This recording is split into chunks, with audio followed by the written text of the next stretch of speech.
Listo.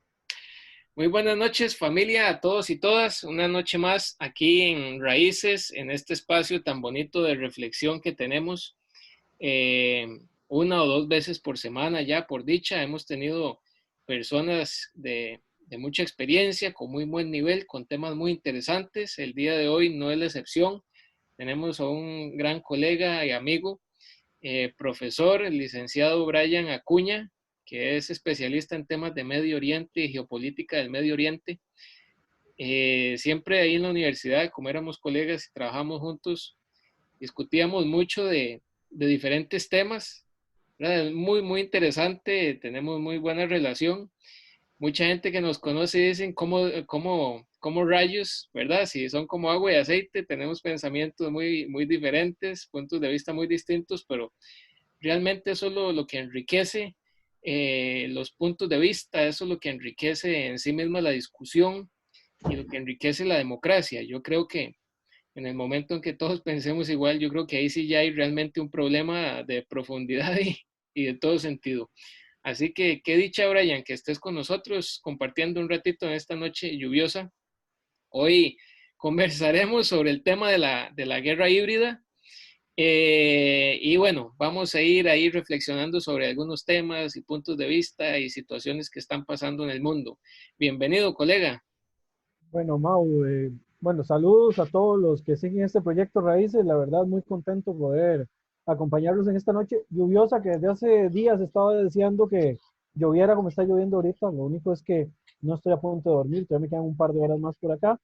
Pero y pues acompañando acá un rato en este proyecto que me parece muy interesante, como bien planteas, lo importante de este tipo de proyectos es que uno pueda dar un punto de vista con respeto, no tiene necesidad tampoco de estar de acuerdo con todo, pero creo que la sana discusión de la academia lo amerita, ¿verdad? Que es la desgracia que durante décadas nos han acompañado en las academias de que se pretende adoctrinar a las personas y que solamente piensen de una manera. Creo que tanto vos como yo hemos sido un tanto responsables de dar nuestros puntos de vista y siempre dejando en claro que la intención no es que crean como nosotros, sino sencillamente dar versiones distintas y que cada persona cree su propio criterio. Ahí en el chat veo a varios de nuestros estudiantes, algunos ex estudiantes, otros que probablemente, en mi caso, ¿verdad? Que todavía estoy ya por la universidad, empiecen a estar conmigo en estos 4 meses, deseándole la mayor de los éxitos. Y hablando de un tema que es bastante interesante, polémico por supuesto, y que no tiene una única forma de abordarlo, ¿verdad? Sino que tiene también un crisol de posibilidades para poder externarlo. Exacto, exactamente. De eso se trata y así se construye el pensamiento crítico. Me parece que estamos totalmente en esa misma línea y en buena hora. También saludos a quienes están sumando, chicos, chicas. Qué gusto que estén por aquí. Esta también es su casa y bueno, vamos arrancando porque esto se va a poner muy interesante. Colega, guerra híbrida. Eh, Es un concepto que se ha venido desarrollando en los últimos años con mucha fuerza en diferentes círculos académicos, intelectuales y militares, desde luego, porque tiene que ver muchísimo con esta área, por supuesto. Eh, Contanos un poquito, ¿qué es, dónde surge, por qué surge? Bueno, el concepto como tal, pues tiene varios, podríamos decir, orígenes. Quizás la primera reseña que se hace es en una revista en el año 2005, donde hay dos autores que hablan sobre el futuro de la guerra y el levantamiento de las guerras híbridas. Cuando hablamos de guerra híbrida propiamente, como el nombre lo señala, es la combinación de metodologías de guerra, ¿verdad? Estamos hablando de que a diferencia de lo que veíamos anteriormente en la guerra convencional de ejércitos contra ejércitos, ¿verdad? Lo que llamaríamos las guerras de primera hasta la tercera generación, eh, en las guerras de cuarta y quinta generación, que ya se habla también en la actualidad, vamos a tener una combinación de factores, factores militares, factores de la información, y el detalle principal acá no es tanto vencer al enemigo en el campo militar, sino desmovilizarlo desde el punto de vista de la voluntad. Entonces, acá uno de los aspectos más importantes de las guerras híbridas son, bueno, la capacidad de sobrevivencia que tienen los grupos que practican la guerra híbrida y por el otro lado también el uso de la información y la malinformación, ¿verdad? Porque desgraciadamente vivimos en la era de la información a tiempo real, pero al mismo tiempo recibimos mucho de lo que denominamos fake news o manipulación de la información, utilización de ciertas fotografías para manipular a las personas, chantaje, por decirlo así, sentimental y demás. Entonces tenemos una serie de factores que vienen a complementar el conflicto regular que tenemos, tanto, digamos, desde el marco militar, porque también la guerra híbrida incluye ejércitos formales como ejércitos informales, lo que llamaríamos popularmente como guerra irregular, y también involucra mucho el factor de la información, que creo que la información, y me he hecho como fan en los últimos 10 años de todo lo que tenga que ver con información y desinformación, es uno de los principales factores que en la actualidad golpean la imagen de cualquier, no solo ejército, sino de cualquier país, ¿verdad? Y el propio Joseph Nye, que es teórico que plantea las tres teorías del poder que hemos conocido, el ejercicio del poder que hemos conocido durante muchos años, que es el poder blando, el poder fuerte y el poder inteligente, plantea en los últimos 2 años un poder nuevo o una práctica nueva que es la que denomina poder punzante, sharp power, ¿verdad? Que es donde se utiliza la información y se utiliza también la academia en algunos casos para manipular y desmovilizar algunas posiciones contra, digamos, algún país o contra algún movimiento ideológico además. Sí, ahora a propósito que hablas de esto, me llama mucho la atención. Yo tengo este texto aquí, no sé si puedes ver ahí. Se llama Psicología y Pedagogía Militares. Y precisamente es un texto ruso, ¿verdad? De un militar ruso en la época soviética. Realmente interesante porque vos planteas, y el texto también habla un poco de eso, de las capacidades volitivas del enemigo, o sea, el tema de la voluntad. Esto es muy importante porque trasciende, o sea, es más un concepto, una idea de guerra total. La guerra híbrida a mí me suena como una especie de guerra total, porque es eso, un combate, ¿verdad?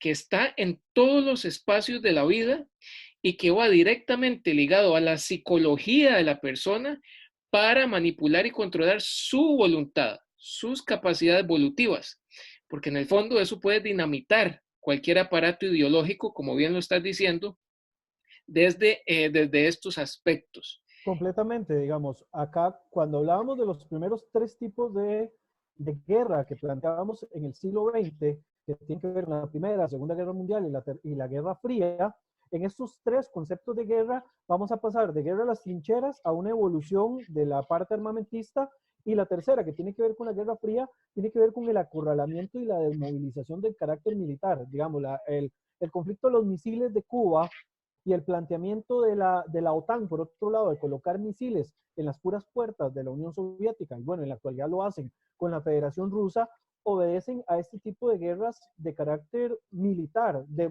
desmovilizar bajo la amenaza de la cuestión militar.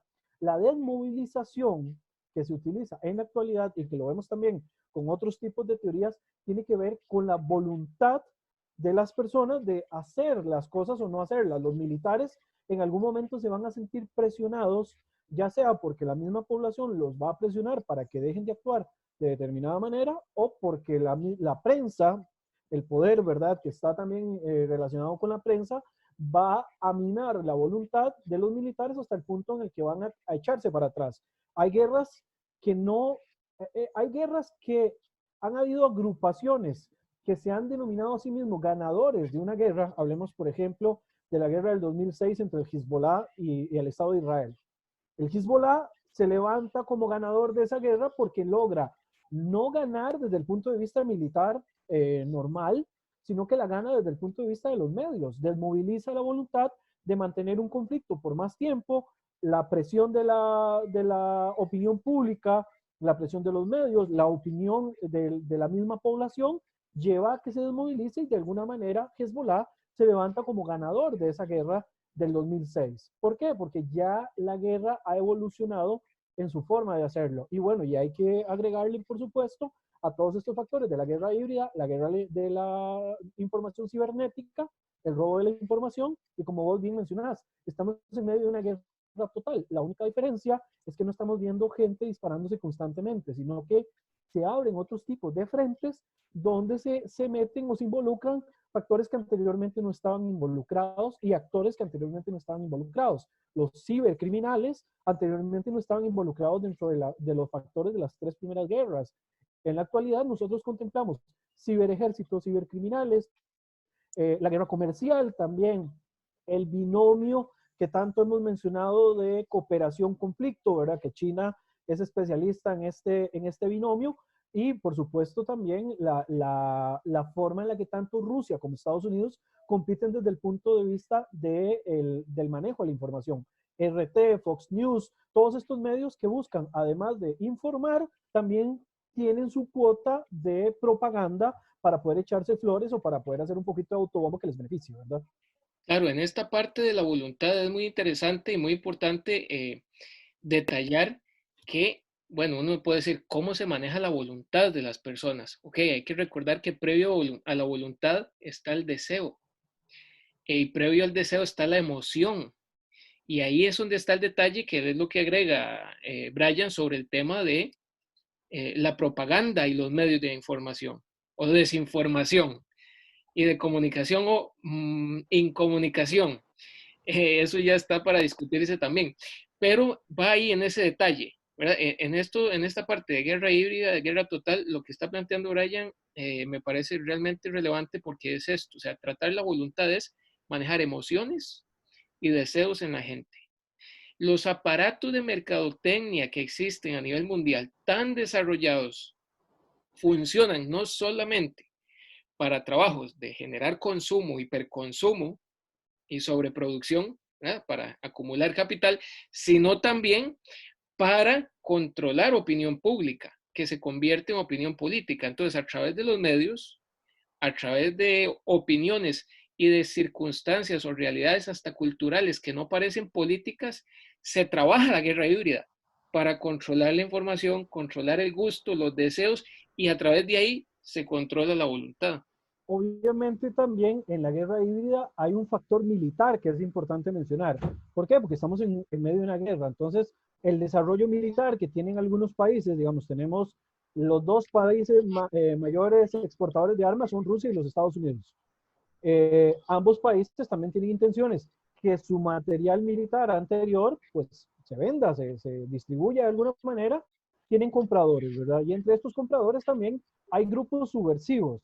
Y dentro de los factores de la guerra híbrida, que se involucran los factores de la guerra irregular, vamos a tener agrupaciones que, como mencioné anteriormente, no eran actores determinantes, porque casi siempre en el ambiente de las relaciones internacionales nos hemos sujetado a la relación entre estados, ¿verdad? La cuestión del estado-nación, que ya obviamente ha ido cambiando a una modalidad de nación-estado, por decirlo así, más a lo micro que a lo macro que veíamos anteriormente, que es herencia de la Europa de la época del Estado-Nación, ¿verdad? Entonces, en la guerra híbrida, además de los estados, en ocasiones vamos a tener actores paraestatales o no estatales, paramilitares, terroristas, pónganle en el nombre que ustedes quieran, que van a tener una cuota de participación muy importante, que van a recibir armas y van a recibir apoyo en ocasiones de estados que no lo van a decir necesariamente abiertamente, pero que en la práctica uno va a entender de que están ahí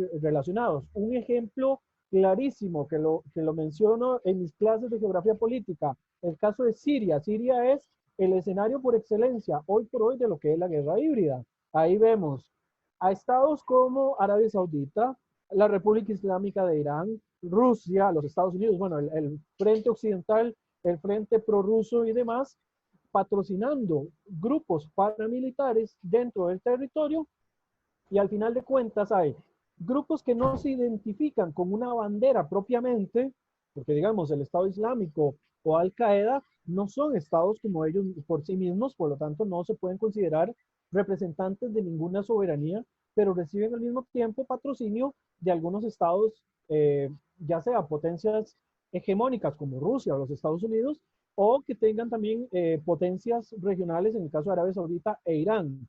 Y otro factor que muchas veces se involucra en la guerra híbrida es el uso de territorios neutros, por decirlo así, donde se llevan a la práctica. ¿Por qué? Porque al final de cuentas, las personas que se enfrentan en su mayoría no son originarios del territorio. El territorio que se utiliza no es el de los países que están involucrados directamente y los muertos sí son directamente los del Estado donde se está ejecutando esto. Otro ejemplo actual de lo que está pasando sobre la guerra híbrida es el caso de Libia, donde hemos visto, y acá meto un poco lo del el texto por el cual surge esta columna, esta charla de hoy, que fue la columna que había hablado sobre los mercenarios. En Libia actualmente vemos sirios pagados por Rusia y sirios pagados por Turquía, es decir, el movimiento atlantista versus el movimiento euroasiático enfrentándose en un territorio neutral donde los muertos lo van a poner los libios o donde los muertos no van a ser ni rusos ni turcos, van a ser en este caso sirios entrenados o por Rusia o por Turquía. Entonces vemos cómo la guerra ha tomado una desviación muy, muy interesante y donde al final de cuentas los resultados son irrelevantes porque vamos viendo la movilización de la guerra por diferentes sectores y lo único que vamos a ver es un periodo de hegemonía temporal hasta que se vuelva a dar otro nuevo foco de enfrentamiento. Ahora, qué interesante esto que planteas porque me pone a pensar varias cosas. En el fondo del asunto, estamos claramente en un reacomodo geopolítico a nivel global muy, muy fuerte. Nos enfrentamos también, como dice el profesor Alexander Dugin, que nos enfrentamos al colapso de la civilización atlantista y frente a un resurgimiento de Euroasia.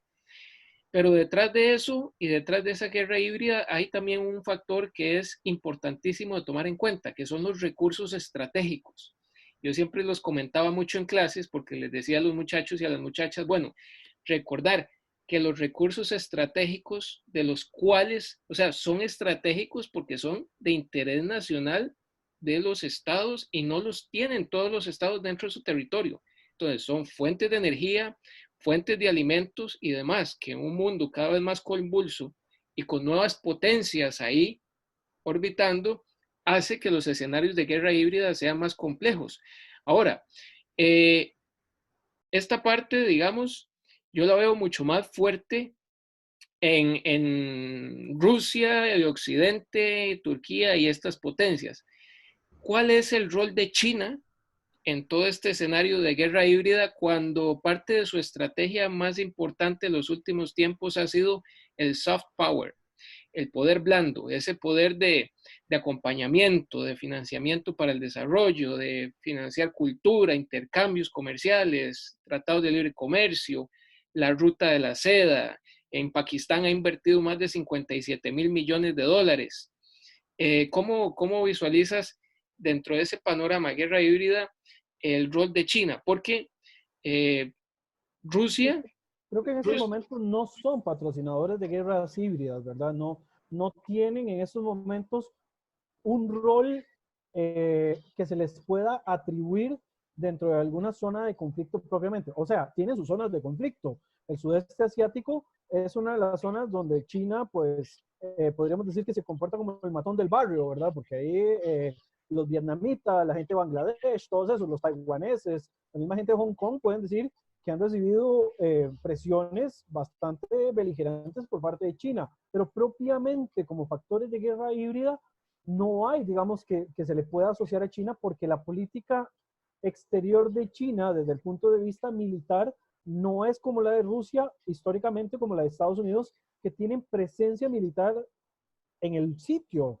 Digamos, los únicos lugares donde podríamos ver presencia militar de China son algunas regiones del norte de África, donde han entrado para temas humanitarios, ¿verdad? Donde obviamente esta cooperación, recordemos de nuevo el binomio cooperación-conflicto y pensando además de que la forma de abordar por parte de China la situación internacional, China lo hace de una forma pragmática, ¿verdad? Creo que en algún momento discutíamos de que los chinos no son como de meterse directamente, o sea, sí lo hacen de forma indirecta, pero no lo hacen directamente en un conflicto contra nadie, sino lo que es comercial, lo que son relaciones, podríamos decir, políticas son políticas. China en la actualidad tiene relaciones comerciales con Taiwán y en la parte política como perros y gatos, ¿verdad? O sea, en la práctica de la guerra híbrida, a diferencia de Rusia y de Estados Unidos,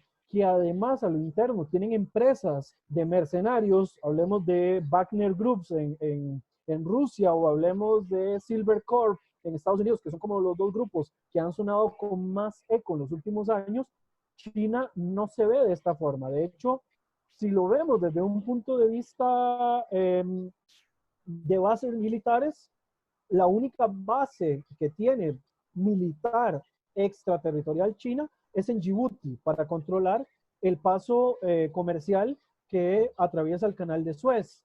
Los otros dos puertos de los que tienen control es un puerto en Pakistán, donde hacen cierto tipo de control contra India. Además se meten de alguna manera en el conflicto de Cachemira, ¿verdad?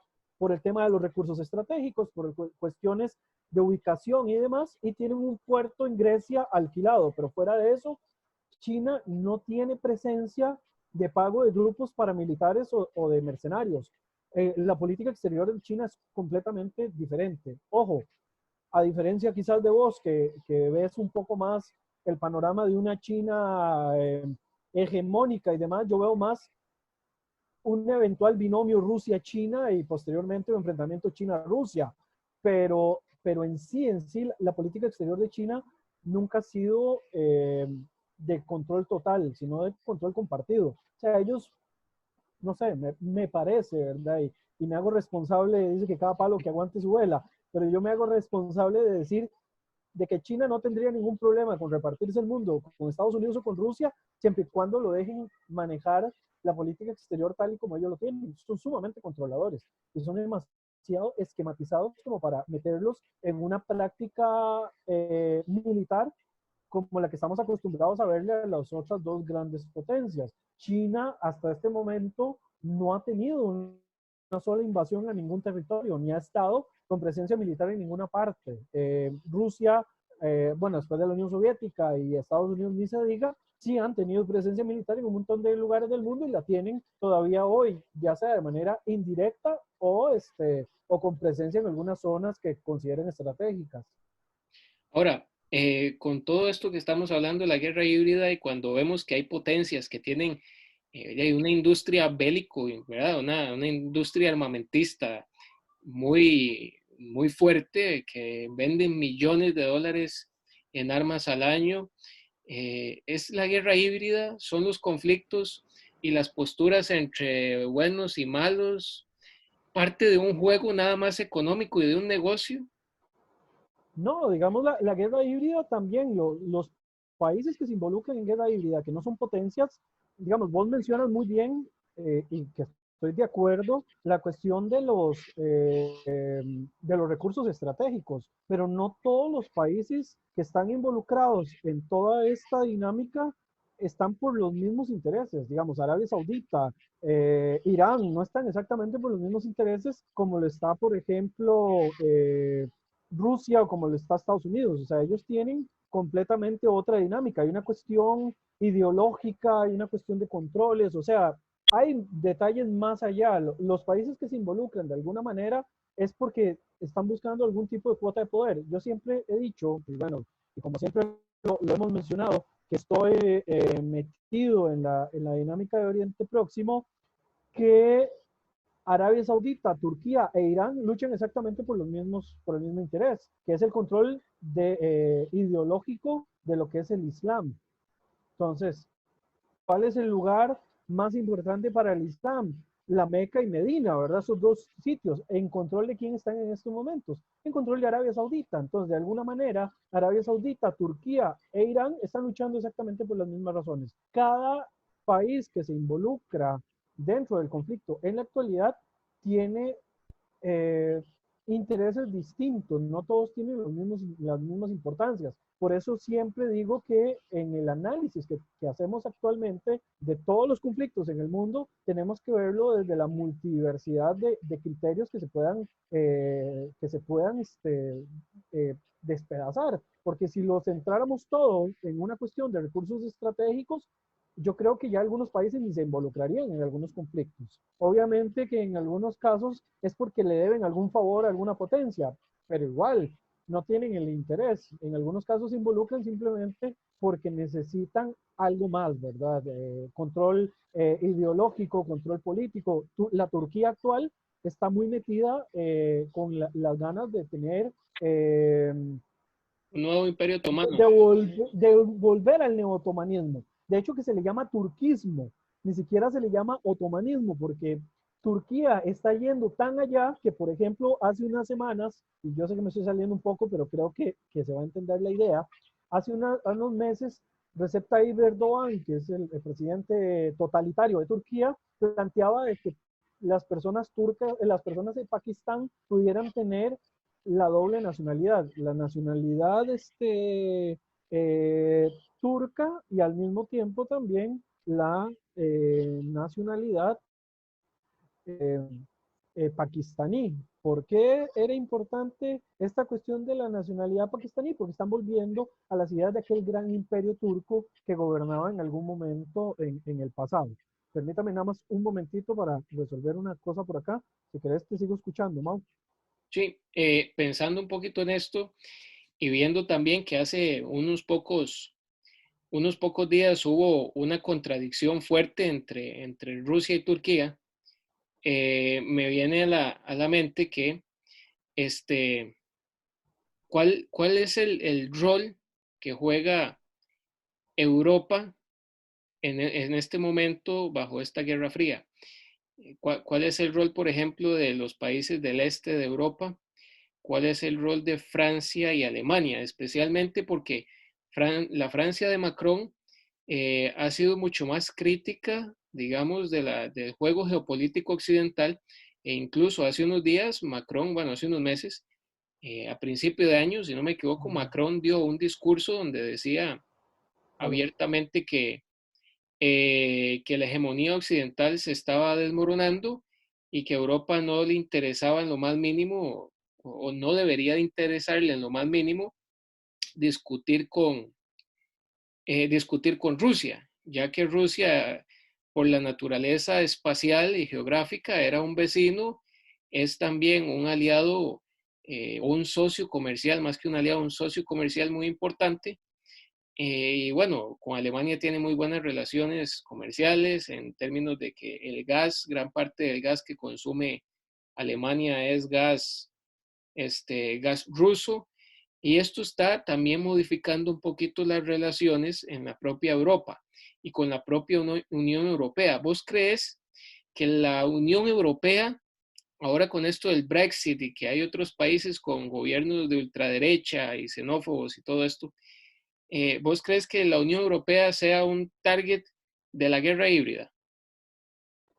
De hecho que sí, pero tiene que ver mucho con la relación que tienen con Rusia, ¿verdad? De hecho que parte de los conflictos asociados con guerra híbrida que se le atribuyen a Rusia, eh, tiene que ver mucho con la cuestión de lo que ocurría en Ucrania y que a través de ese conflicto que tenían en Ucrania, se pudiera de alguna manera también involucrar Rusia. Lo que pasa es que, como bien mencionas, actualmente Rusia tiene un problema y es, perdón, Rusia no, Europa tiene un problema y es el euroescepticismo.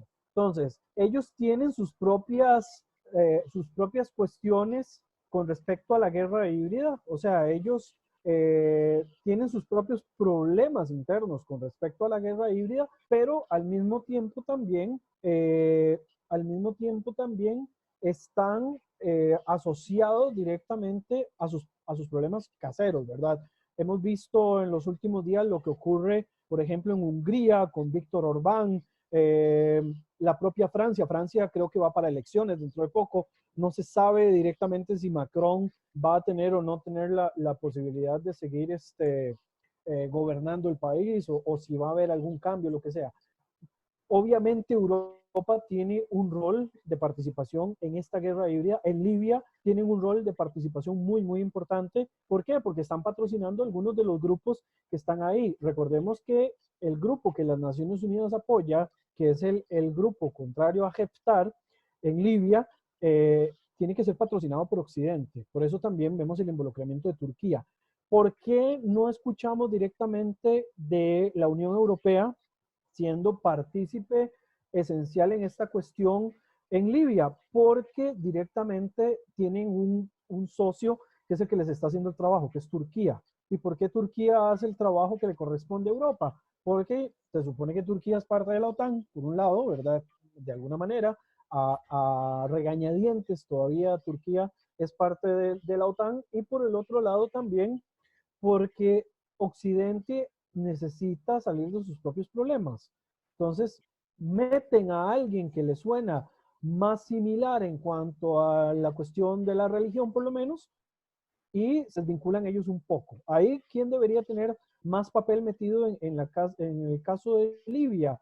Francia, que fue el que encabezó la coalición que descabezó a Muammar el-Gaddafi, ¿verdad? Que de hecho, desde mi perspectiva, fue un error estratégico volarse a Muammar el-Gaddafi por todo lo que él lograba.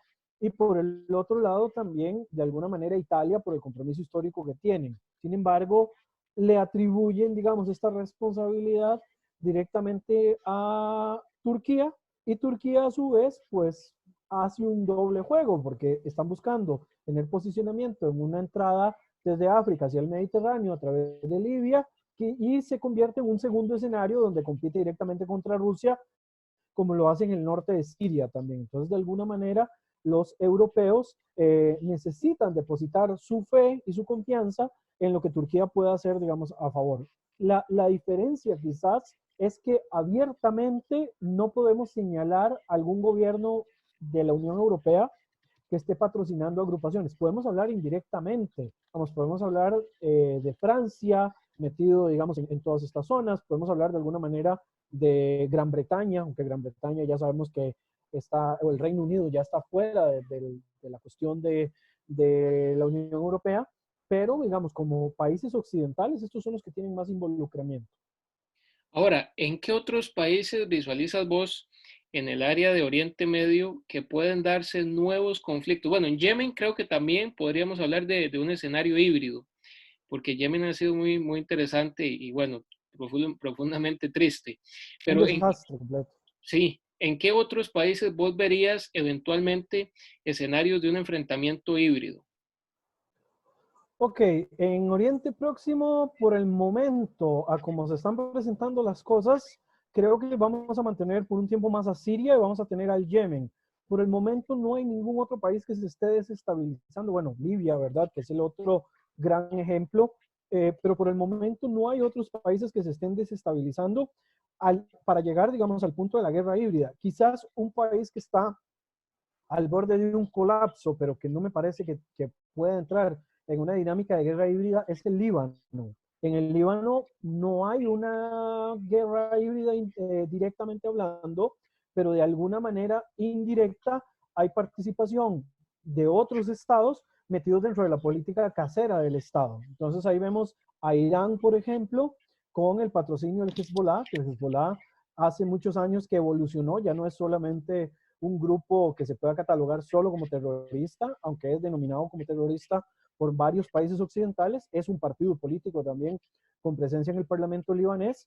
Y tenemos Arabia Saudita también, ¿verdad? Que en algún momento se le acusó de haber secuestrado a un ministro libanés para que dijera las cosas que Arabia Saudita quería. Entonces, quizá el Líbano es lo más cercano a otro país con posibilidades de una guerra híbrida, y hay otros países donde puede que haya un tipo de patrocinio, pero directamente no serían catalogados como guerra híbrida. El mismo caso del patrocinio que hace Irán al Hamas en los territorios palestinos, se podrían denominar de alguna manera guerra híbrida, pero no entran todavía, digamos, dentro de esta dinámica. Quizás el Hezbollah, por sus características con Irán, sí pueden entrar en esta dinámica en su conflicto con Israel, pero el Hamas directamente por el momento no entra dentro de la dinámica de guerra híbrida, porque además no hay, digamos, un enfrentamiento directo, constante, digamos, de conflicto entre estados, que uno pueda decir, estamos en medio de una guerra entre estados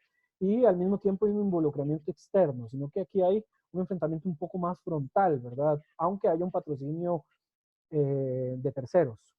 Vos ahora al principio planteabas el tema de controlar la religión, el tema ideológico en Oriente Próximo, en Oriente Medio. ¿Cuál es el rol, digamos, que juega concretamente la religión en estos países como herramienta ideológica dentro de la guerra híbrida?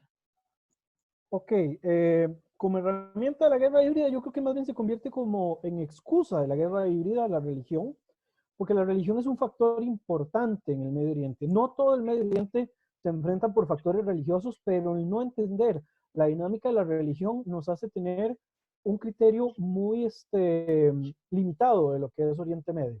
¿Por qué? Porque si bien no todos los chiitas y los sunitas se enfrentan, sí hay países que utilizan la situación de la religión, por ejemplo Arabia Saudita e Irán, para mantener el conflicto con la fuerza que se mantiene en estos momentos.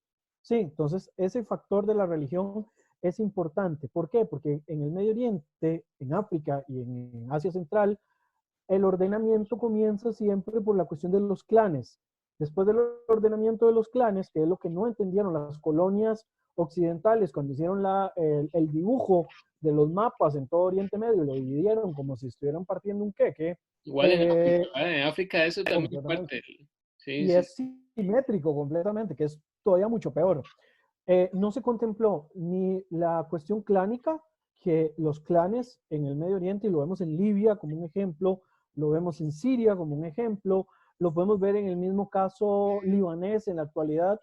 La cuestión de los clanes es esencial para una estructura correcta. La religión se convierte en un segundo factor y la religión, dependiendo del abordaje de la escuela religiosa que se aborde, puede que haya un poco más de riesgo de enfrentamiento. Por ejemplo, están aquellos grupos que se ven más influenciados de lo que llamaríamos la Universidad de Al-Azhar o la Universidad del Cairo, ¿verdad? Donde están los hermanos musulmanes.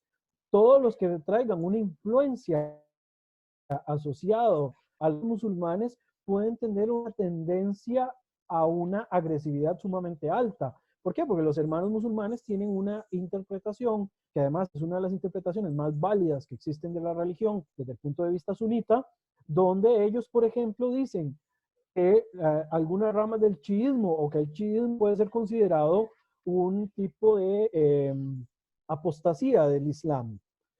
O tenemos una rama todavía mucho más extrema que se desarrolla en Arabia Saudita, que es el wahabismo, que es, digamos, dentro del sunismo radical, el wahabismo, que es muy particular en Arabia Saudita, juega un papel preponderante porque todos los grupos que tengan un vínculo con el wahabismo ven a los grupos musulmanes que no cumplen con esa expectativa, los ven como takfiríes. Y el takfir, dentro del punto de vista islámico, es como el apóstata en Islam.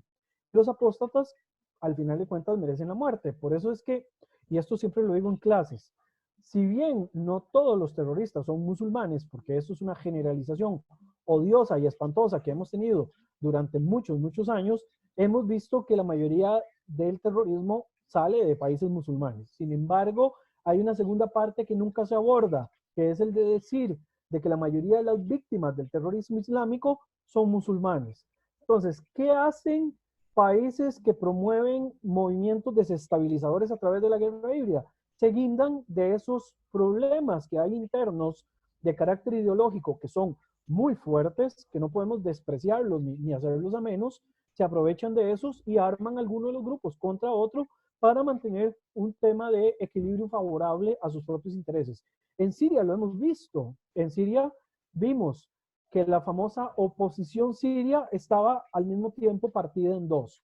Un grupo laico, podríamos decir de alguna manera, sunita, contra el alawismo de Bashar al-Assad, pero por el otro lado, los que llegan a nutrir a Al-Qaeda en Siria y al Estado Islámico en Siria son grupos radicales islámicos. O sea que al final de cuentas la religión sí va a jugar un papel preponderante, no solo, digamos, en la práctica de la guerra híbrida, sino en las divisiones que nos está dirigiendo Medio Oriente en la actualidad, tal y como lo hemos estado viendo en Siria, en Yemen, en Libia y que eventualmente podría ocurrir en el Líbano también. Ahora, a propósito de esto, se me viene a la mente nuevamente el tema de los kurdos, ¿verdad?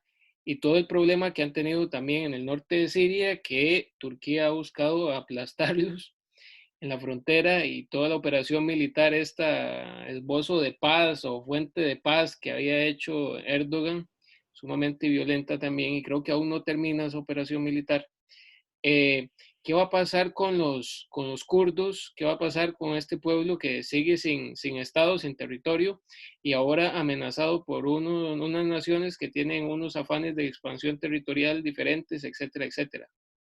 Yo tengo una visión con respecto a los kurdos. Bueno, dentro del mundo árabe, los kurdos no son, digamos, vistos de buena manera porque, de nuevo, ahí hay que entender las escalas de las divisiones en las que se ven los mismos grupos, ¿verdad? En algún momento el panarabismo planteaba la unión de todos los países árabes por la cuestión lingüística, étnico-lingüística.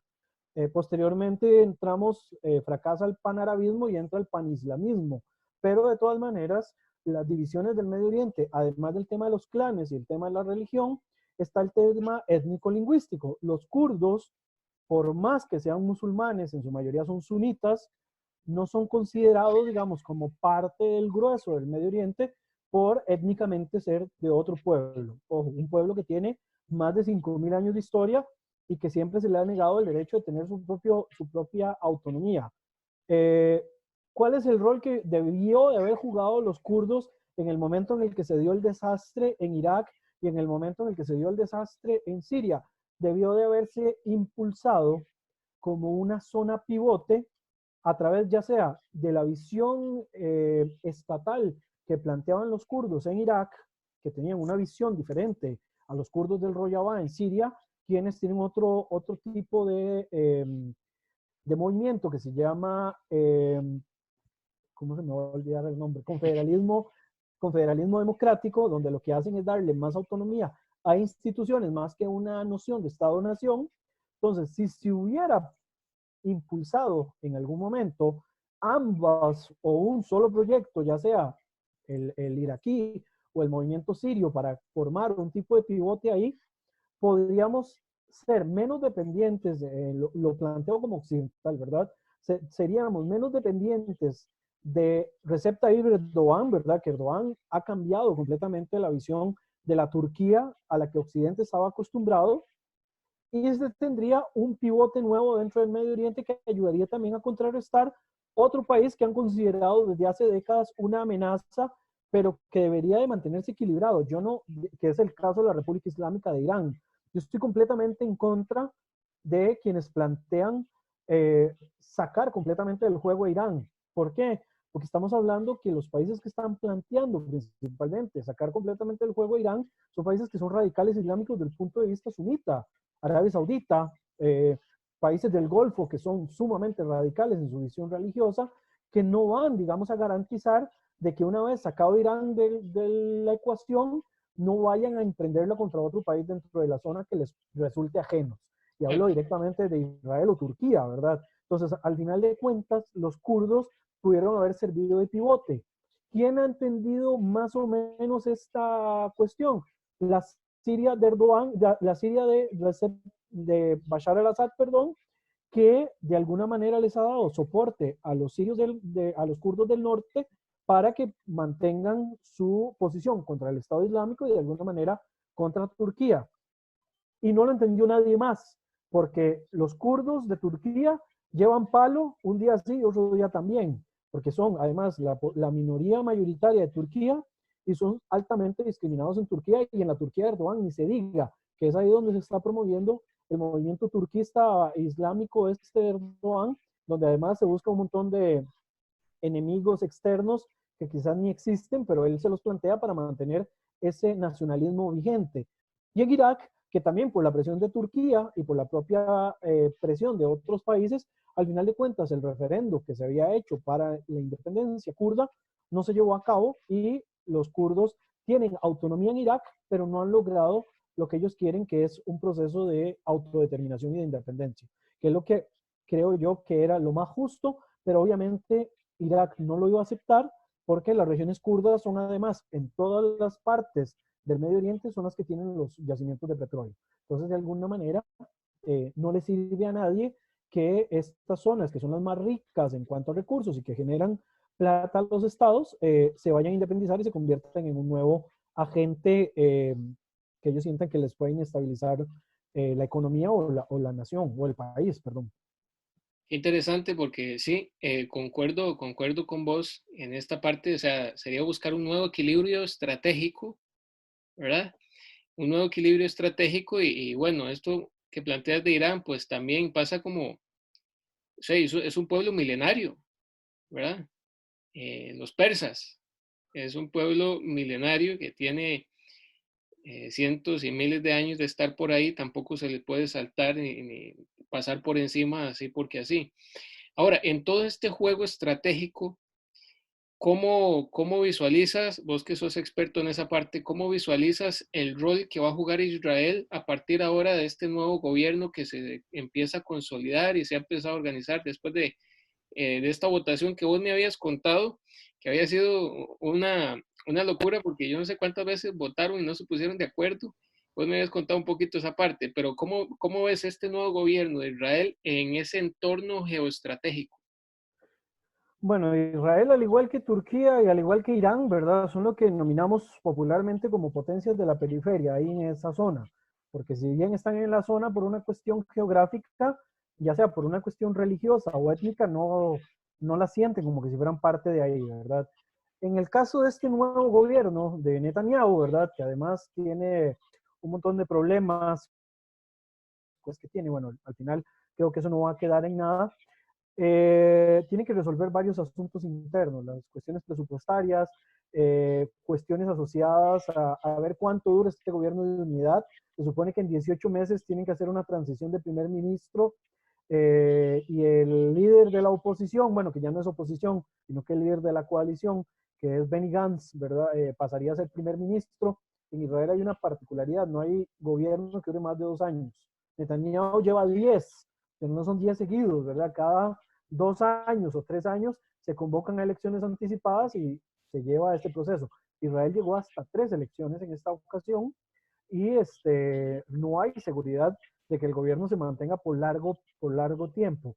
En la actualidad se está, digamos, echando mano con mucha fuerza de que se tiene el factor Estados Unidos a favor, ¿verdad? Muy, muy a favor, como hace muchas décadas no se tiene. Yo creo que no ha existido en la historia del Estado de Israel, no ha existido un gobierno tan pro Israel como el de Donald Trump, eh, aunque al mismo tiempo uno no entiende o no termina de entender hasta dónde es el alcance de esto, porque Donald Trump no revirtió la medida que tomó en su momento Barack Obama de sacar tropas del Medio Oriente y llevárselas para tratar de contrarrestar a China allá en el Mar del Sur.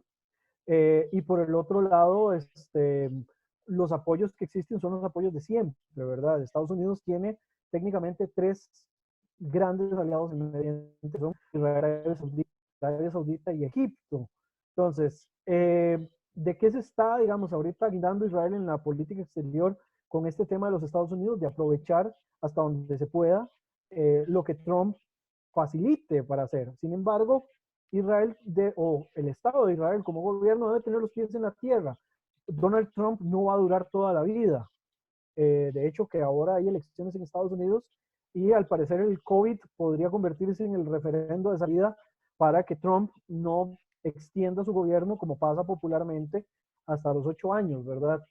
Sin embargo, lo que tiene al frente tampoco es tanta competencia, pues estamos hablando de Biden, ¿verdad? Y Biden tiene un montón de acusaciones ahí por temas de pedofilia y otro montón de carajadas ahí que podrían facilitarle por ese lado a Trump el extenderse hasta 8 años. Sin embargo, tiene que pensar Israel qué va a pasar en el Medio Oriente después de Trump, ya sea en estos 4 años o en los próximos 4 años. No se puede vivir de la renta de Donald Trump. En algún momento tiene que haber algún tipo de conciliación. Y si bien Donald Trump planteó el plan del siglo que al final de cuentas creo que no cambia nada en la realidad física que tenemos en la actualidad, eh, no puede, digamos, convertirse como en la excusa perfecta para tomar un montón de decisiones que puedan, al final de cuentas, terminar de inestabilizar el Medio Oriente. Ahora, digamos, están con el plan de si se anexan una parte de los territorios de la zona C, según los acuerdos de Oslo, o no hacerlo. ¿Cuánto de esto se pueden anexar sin que haya mayores tragedias? ¿Qué va a pasar con la respuesta de la Unión Europea, que es el principal socio comercial de Israel?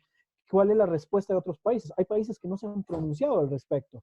Como Rusia, China, los pronunciamientos son pronunciamientos muy tibios porque tienen sus propios proyectos dentro de la zona. Entonces, al final de cuentas, lo que pueda o no hacer Israel va a depender primero de cuánto estabilice a nivel interno y cuánto se quiera arriesgar a nivel externo. Yo no me imagino a Netanyahu, esperaría más bien no ver a Netanyahu arriesgándose demasiado a nivel externo porque la situación no las tiene todas consigo mismo.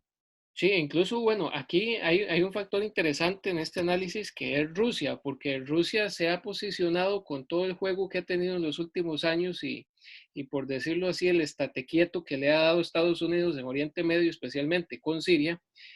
Rusia se ha consolidado como una especie de garante de la estabilidad en Oriente Próximo. Y he visto incluso acercamientos muy interesantes entre Netanyahu y Putin.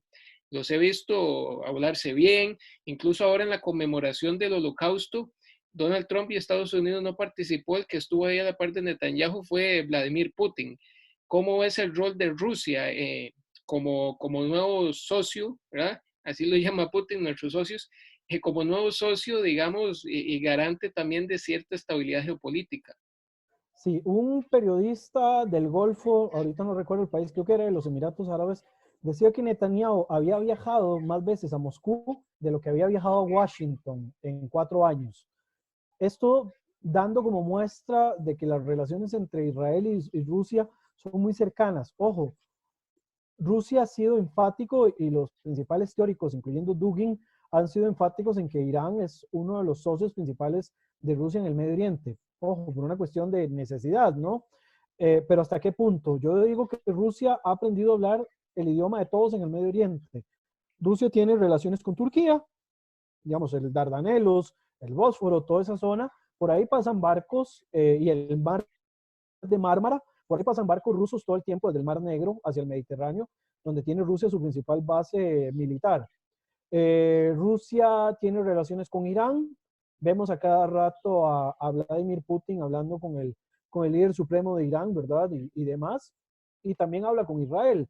Y con Cuando Arabia Saudita también tiene muy y con buenas Arabia relaciones. Saudita.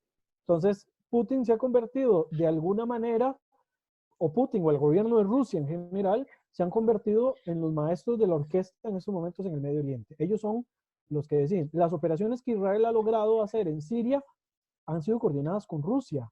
Y esto es algo que no se menciona mucho Sí, no se conoce, o, por lo menos en o no se dice. Occidente, cero. Y digamos, lo que hacen es que advierten, vamos a atacar tal zona, entonces sacan los militares rusos, que se mueran los militares iraníes que pueden estar en esa zona y algunos efectos colaterales de militares sirios. O sea, hay cierto tipo de complicidad, podríamos decirlo, para mantener equilibrios favorables a Rusia. Yo siempre he sido enfático en esto. Cuando se habla de equilibrios o desequilibrios en el Medio Oriente o en cualquier parte del mundo, no estamos hablando de equilibrios, siempre estamos hablando de desequilibrios, pero desequilibrios a favor de quién. Y ese es el detalle que siempre debemos de contemplar. Cuando hablamos de un desequilibrio, en algún momento los desequilibrios eran a favor de Estados Unidos. En estos momentos los desequilibrios en el Medio Oriente son a favor de Rusia.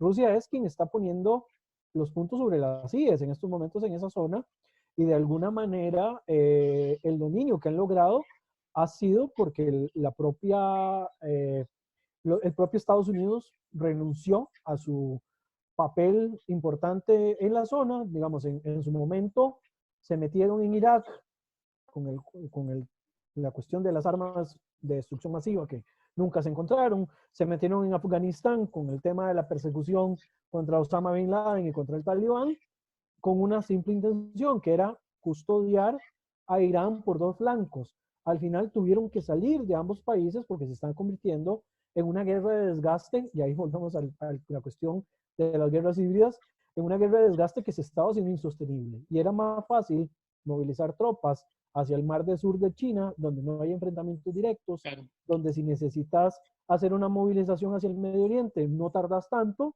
que tener gente muriendo ahí todos los días, casi que como moscas, ¿verdad? ¿Por qué? Porque a pesar de que es la principal potencia militar, en el modo de las guerras modernas, ya eso Claro. es importante, pero no es trascendental. Y además golpea muchísimo, y eso lo decía Joseph Nye, ¿verdad? El profe Nye decía que eso golpea muchísimo la imagen de Estados Unidos en el mundo, ¿verdad? Ese exceso que fue la idea incluso del poner a Obama en el poder. Joseph Nye lo plantea un poco en esa dirección. Dice, bueno, es que el exceso de uso de hard power, producto de Bush y sus invasiones innecesarias de Oriente Medio después de las Torres Gemelas, golpeó muchísimo la imagen de los Estados Unidos en el mundo como un garante de paz, de estabilidad, de democracia y de derechos humanos. Claro, con todas las cárceles clandestinas como Abu Ghraib y las torturas que hacían, Guantánamo y todo esto, era un discurso doble, entonces la imagen de Estados Unidos cae. Ponen Obama porque Obama, claro, tiene un discurso progresista, un hombre, el primer presidente negro de los Estados Unidos. Al final sí terminó haciendo exactamente lo mismo que hacía Bush, pero Aunque mejoró su imagen. lo amarran en alguna forma, dándole el premio Nobel de la Paz sin haber hecho absolutamente nada. Sí, de Eh, hecho, el día que mandaba, que le daban el premio, mandaba, yo no sé si era 30,000 soldados más a Afganistán. Afganistán, exacto. O sea, Obama se le critica, perdón, a Trump se le critica porque su imagen es grotesca, digamos, Trump es un ser grotesco por él mismo, digamos, ha sido efectivo en sus políticas comerciales y demás de alguna manera, pero si nos ponemos a ver, en cuestiones militares fue mucho peor en un periodo similar Obama en su momento que lo que ha sido Donald Trump hasta este momento en 4 años casi. Incluso hasta con los Sin embargo, migrantes. por imagen, Obama, por pasar por el bueno, bueno, y la cuestión del color de piel y todo lo demás, se le perdonó un montón de cosas, pero, y como vos decís, el tema de los migrantes con Obama se fortaleció todavía mucho más, la mano dura contra la migración ilegal.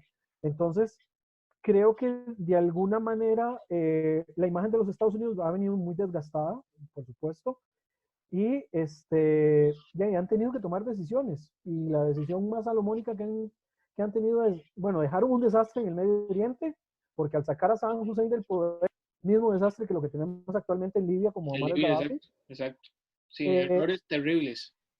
y por el otro, y empoderaron a Irán de otra manera, que además, como vos bien decías en algún momento, el problema no es el pueblo iraní, un pueblo milenario y demás, el problema es el gobierno que tienen. La mayoría de la población iraní ni siquiera son religiosos y sin embargo reciben el castigo de tener el gobierno que tienen, ¿verdad? Desgraciadamente, pero están empoderados en el Medio Oriente o se empoderaron en algún momento en lo que se denomina el creciente fértil. Ya se ha estabilizado un poco con la mano de Rusia, por supuesto, y con lo que han hecho también con el propio Israel, ¿verdad? Que los ha hecho retroceder de posiciones de Siria y de alguna manera también les han cortado un poco el contacto que pueden tener con el Líbano, que era la salida mediterránea que estaba teniendo Irán en la zona del Medio Oriente. Entonces, de alguna manera, en el contexto actual, vamos a tener que quien marca la cuestión ahí musical en Medio Oriente es sin duda Rusia, y Estados Unidos lo que está haciendo es manteniendo una política similar de lo que dejó Obama, quizás menos belicista que lo que hizo Obama en su momento, y, y, y dejando pasar el tiempo, porque al final de cuentas tampoco ha sido como súper efectivo. El plan del siglo de Donald Trump, en el caso de Israel-Palestina, muy probablemente no llegue a ningún lado. Y por otra parte, lo que está ocurriendo en Siria y en el Yemen va a terminar siendo el desastre que ya viene siendo Sí, augurado desde hace muchas sí, décadas. Y sí, sí. Libia exactamente igual. Es un tema lamentable. Ahí solo nos queda de analizar, porque ya se nos va acabando el tiempo, el tema del estrecho de Hormuz, donde hay también fuertes tensiones geopolíticas entre Irán, los Estados Unidos y las potencias que están por ahí cerca. Sí, bueno, en el estrecho de Hormuz, ¿verdad? Que sabemos que si lo bloquea Irán es una declaratoria de guerra, no lo van a hacer, ¿verdad? Se tira en la retórica de las amenazas, bloquean unos cuantos metros, se echan para atrás, mandan unos drones, se vuelan unos barcos, o sea, vamos a pasar en esta dinámica. Irán no tiene intenciones de ir a una guerra total, aunque su retórica belicista sea tan gruesa y no se pueden tomar a menos las palabras que expresan, porque al final de cuentas estamos hablando de un grupo, de un país dirigido por radicales. Pero no veo, digamos, a Irán yendo a una guerra total. No me imagino tampoco a ningún país yendo a una guerra total contra Irán por la extensión del territorio, porque además una guerra solo desde el punto de vista aéreo, solo desde el punto de vista marítimo, no se gana, ¿verdad? Sino que tiene que haber una invasión por tierra y no creo que nadie quiera en esos momentos Atreverse. garantizar o atreverse a meterse en una guerra total, absoluta con invasión a Irán. Creo que en estos momentos va a pasar por otro lado, vamos a mantener una retórica similar en los próximos años, salvo que al final de cuentas se llegue a una carrera nuclear por parte de Irán que no solo va a impulsar un crecimiento de las tensiones en el Medio Oriente, sino que también va a impulsar que otros países también quieran echar mano de energía nuclear, algunos que ya se han pronunciado. El caso de Arabia Saudita, por un lado, el caso de Turquía y por supuesto el caso de Israel, que nunca ha confirmado ni negado el que tenga armamento nuclear, ¿verdad? Que es un tema ahí de persuasión, pero que muchos aseguran de que efectivamente por la planta nuclear de Dimona y demás, pues sí tienen el potencial para el tema del armamento nuclear. Entonces, creo que si bien el posicionamiento estratégico en Hormuz es esencial, no creo que pase más allá de una retórica belicista, esperamos que no pase más allá de una retórica belicista, y no me imagino, digamos, a ningún país yendo a una guerra total contra Irán, ni por Irán, no veo a Rusia o a Estados Unidos yendo por Irán ni contra Irán, porque los resultados pueden ser más nefastos de lo productivos que puedan ser también. Ojalá eso me recuerda y me trae aquí a la casa nuestra que es América Latina y el tema con Venezuela, porque ¿verdad? Estados Unidos ahora se salió un poco de Medio Oriente y se está replegando en América Latina y aquí con su cuarta flota y demás se está haciendo de las suyas. Hace unos días salió una operación militar a través de Silver Corp, de hecho, para derrocar a Maduro y bueno, la operación fue un fracaso y se dieron cuenta que Guaidó había firmado unos contratos con Silver Corp y agarraron a unos militares que los estaban formando en Colombia, a otros golpistas, y ellos hablaron, dijeron abiertamente que sí, la operación era entrar a Venezuela, etcétera, etcétera. Ahora vienen 5 petroleros con gasolina de Irán y la cuarta flota de Estados Unidos dijo que no los iba a pasar. Entonces, bueno, el Caribe americano es una bomba de tiempo, están las tensiones a flor de piel y ojalá que en un periodo tan crítico como el de esta pandemia las cosas no pasen a más. Y al interno de Venezuela también hablar que además de estos mercenarios de origen estadounidense, desde el año 2019 también se hablaba del grupo Wagner metido como mercenarios rusos. O sea que el tema de la guerra híbrida ya se traslada también a territorio latinoamericano, que desde hace rato también hay mucha presencia, digamos, Hezbollah o otros grupos que están metidos en esta zona, que puedan llevar conflictos que son de otra región y se los traigan para acá y sirvan como la excusa perfecta, ¿verdad? Para que sea un enfrentamiento todavía mucho más grave que lo que tenemos actualmente.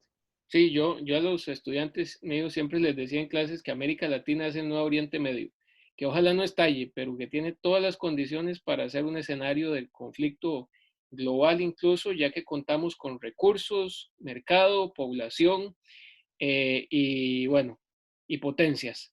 Así que eso es parte de esas preocupaciones sobre América Latina, pero eso será para otro ratito, en otra charla, porque ya hoy se nos fue el tiempo.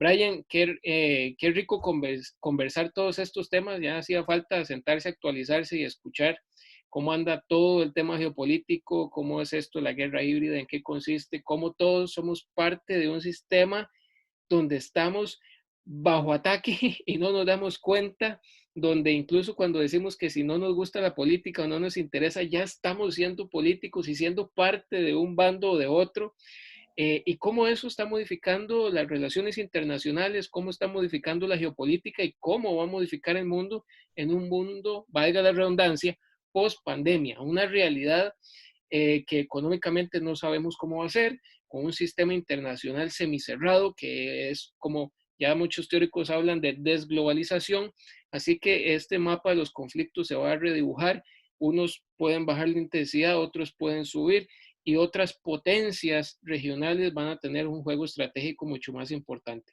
Ojalá que podamos tener una próxima, hombre. Muchísimas gracias, más bien, qué No, gusto. gracias a vos y más bien ahí espero no haberme ido mucho por las ramas. Yo sé que el Estuvo tema genial, se estuvo da genial. demasiado para hablar de tantas cosas. Pasamos creo que por Europa, por Medio Oriente, por el norte de África, América Latina. Creo que da para una segunda o tercera, cuarta y creo que también hablar un poco de lo que plantean algunos teóricos actuales con la cuestión de la pospandemia. Lo que pasa es que creo que ahorita ya todos estamos un poco cansados de COVID-19 y todo lo Sí, que sí, se le sí. suma y bueno, dejarlos descansar un poquito de eso y hablar de otros temas alternos. Gracias por el tiempo, la verdad.